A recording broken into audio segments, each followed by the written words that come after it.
अस्सलाम वालेकुम वीवर, मेरा नाम है मोहम्मद तलहा तो तुसी वेखदे हो मेरा यूट्यूब चैनल मियाँ तलहा विलाग। तो उम्मीद है कि वीवर तुसी साढ़े आरोफियत दे नाल होवोगे।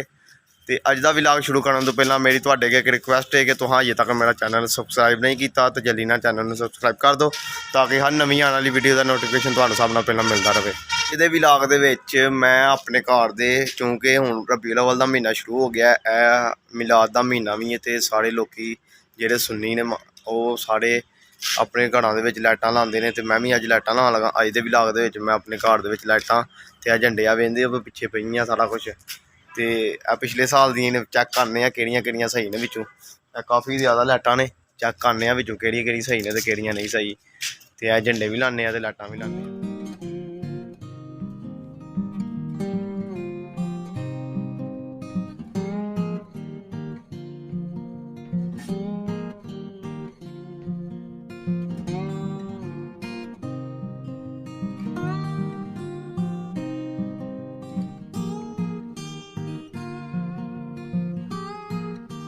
वेखो वीवर इन्नियां बड़ियां लाइटां ने तो सारियां चैक चुक कीतियां ते जिन्हां विच बस 14 लाइटां सही निकलियां वो मैं एक साइड ते रख दित्तियां ने।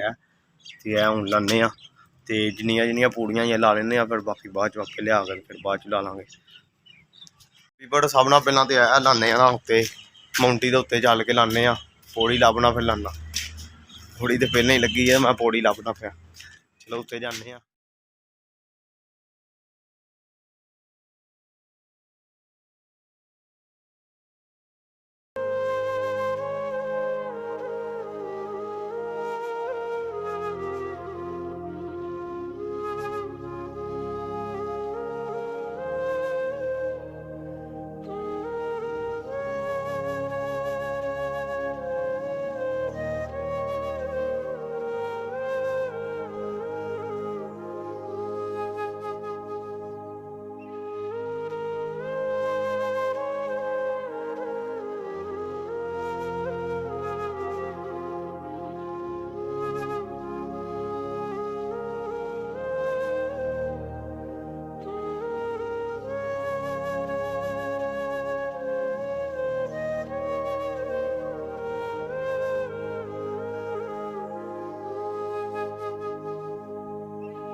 वीवर कल बस वो लाइट लगी ही मेरे को तो नेरा हो गया ही तो इस वजह तो बाकी मैं छड़ दी नमाज का टाइम हो गया इस वजह तो नमाज पढ़न टुर गया हाँ।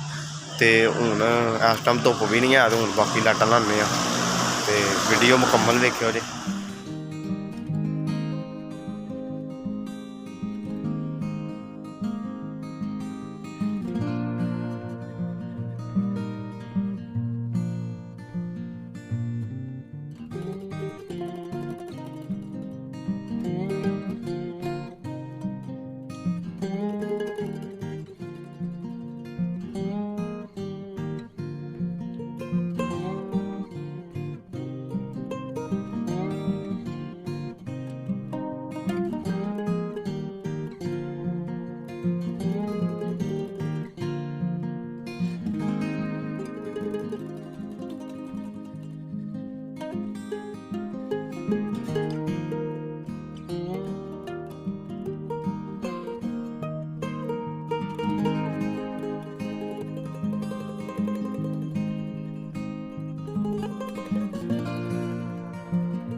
मैं तो मेरे कज़न ने आ मेरा नाल कज़न इन्हें तो मैं लाइटां ला लईयां ने ते आ वेखो किड्डियां सोहणियां लगदियां पियां हैं। तो अगर तुहानूं वीडियो अच्छी लगी है तो वीडियो नूं लाइक ते चैनल नूं सबसक्राइब जरूर कर दिओ। ते अज्ज दी वीडियो दा इत्थे ही करने एंड।